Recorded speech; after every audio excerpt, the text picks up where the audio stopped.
Jornada escolar diferent i molt didàctica per a més de 1.400 alumnes de la província de València. Mapa i mòbil en mà, els participants de la Valencianada 2016 tenen com a missió conèixer més a fons la ciutat de València i els seus monuments.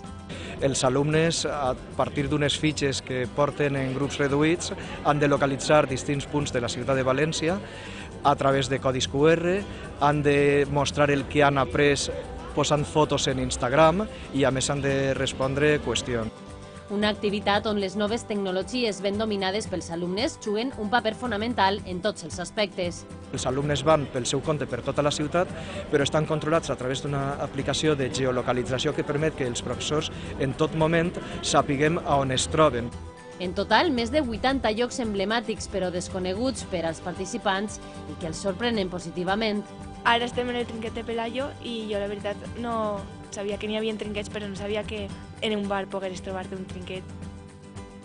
Pues estamos en el mercado de Colón, aquí en la calle Jorge Juan. Estábamos en el trinquet de Pelayo y hemos mirado, hemos puesto el QR en la aplicación que tenemos instalada en el móvil y hemos visto la ruta que había que seguir. Primerament hem anat al Mercat Central, a peu, i després hem anat a la presó Model.